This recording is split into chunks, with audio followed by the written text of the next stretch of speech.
যে খবরের দিকে নজর রাখতেই হবে, যে ছবি আপনাদের দেখাবো, এই হলো মাটির বাড়ি। এই ঘরেই ঘুমোচ্ছিলেন মা তার দুই মেয়েকে নিয়ে। ছেলে অন্য জায়গায় কাজ করেন, আর ঠিক সেই সময় দেওয়াল ধসে মৃত্যু হয়েছে। আবাসে ক্ষোভ আর বাড়ির মাটির দেওয়াল ধসে মৃত তিনজন। মন্দির বাজারের মাটির দেওয়াল ধসে তিনজনের মৃত্যু হয়েছে। ঘুমন্ত অবস্থায় দেওয়াল চাপা পড়ে মৃত্যু, যেমনটা আমরা জানতে পারছি। আর কামারপাড়ায় মৃত মা ও দুই নাবালিকা মেয়ে। সরাসরি চলে যাব, আনিসুদ্দিন মোল্লা রয়েছে আমার সঙ্গে, আনিসুদ্দিনের সঙ্গে কথা বলবো। আনিসুদ্দিন, সত্যি যদি আবাসের কেন্দ্রীয় আবাস যোজনার ঘর তারা পেতেন, তাহলে তো আজকে এই মৃত্যুটা দেখতে হতো না, যেখানে তিনজনের মৃত্যু হলো।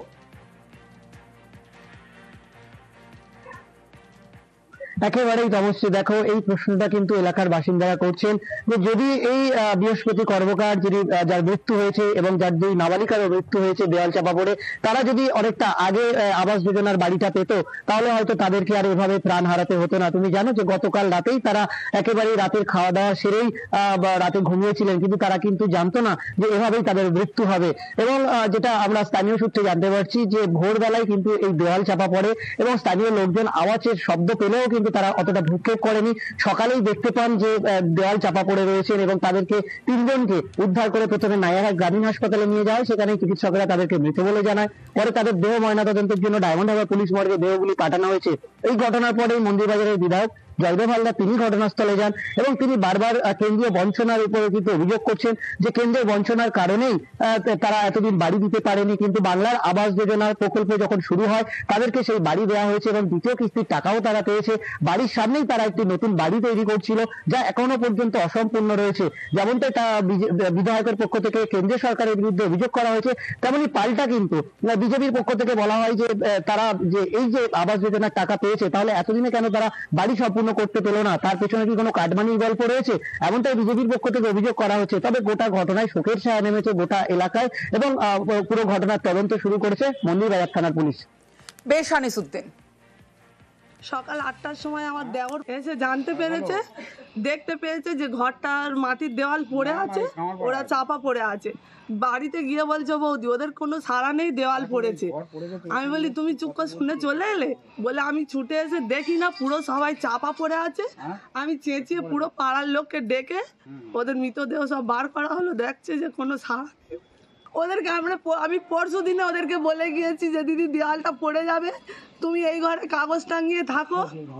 ওরা শোনেনি না। একটা ছেলে মেলায় কাজ করে আর দুই মেয়েকে নিয়ে উনি থাকতো। খুব মর্মান্তিক ঘটনা, মা ও দুই মেয়ের মৃত্যু। দেওয়াল ধসে মৃত্যুতে কেন্দ্রকে নিশানা, কেন্দ্রের বঞ্চনায় মৃত্যুর অভিযোগ তৃণমূল বিধায়কের। বাংলার প্রকল্পে তৈরি হচ্ছিল পাকা বাড়ি, কেন্দ্র টাকা দিলে আগের বাড়ি তৈরি হতো দাবি বিধায়কের। 3 বছর আগে বাড়ি তৈরি হলে মৃত্যু হতো না তোপ বিধায়কের। আর দুর্নীতির অভিযোগ তুলে পাল্টা তোপ বিজেপির। এটা পুরনো মাটির দেওয়াল ছিল, চাপা পড়ে এই মর্মান্তিক দুর্ঘটনা ঘটেছে। মা এবং দুটো মেয়ে, হ্যাঁ সরকারি ঘর পাশে হচ্ছে, লিংটন পর্যন্ত উঠে গেছে, দ্বিতীয় কিস্তির টাকা দেওয়া হয়ে গেছে। কিন্তু আমি আবার এটা বলি, এই ঘর আরও 2-3 বছর আগে করা যেত। আমাদের কেন্দ্রীয় বঞ্চনা আছে, সেই টাকা দেয়নি, অতএব দিতে পারেনি। আমাদের দিদি এই লিস্ট এর নাম আছে, তাদেরকে টাকা দিয়েছে।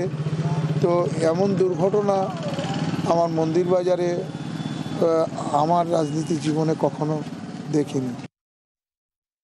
মন্দিরবাজারে যে ঘটনা ঘটেছে, বিধবা মহিলা যার বৃহস্পতি কর্মকার, তার দুই মেয়ে, হঠাৎ গতকাল মাটির দেয়াল চাপা পড়ে আজকে মৃত্যু হয়েছে। এই মৃত্যুর দায়ভার এই তৃণমূল কংগ্রেসকে নিতে হবে। যদি কাটমানি না আবাস যোজনা থেকে খেত, তাহলে এরকম ঘটনা ঘটতো না। টাকাটা সঠিকভাবে পেয়ে যেত, তার স্যাংশন হয়ে গেছে। কেন টাকাটা পায়নি, কেন মাঝপথে বন্ধ ছিল, তার দায়ভার এদের নিতে হবে। দোষ দিলে হবে না যে বিজেপির নামে আমাদের কত টাকা কাটমানি খেয়েছে, কেন আজকে অর্ধেক কাজ হয়ে পড়ে থাকলো, তার পূর্ণাঙ্গ তদন্ত চাই এবং তদন্ত করে যারা ওইখান থেকে কাটমানি খেয়েছে তাদের বিরুদ্ধে ব্যবস্থা নিতে হবে।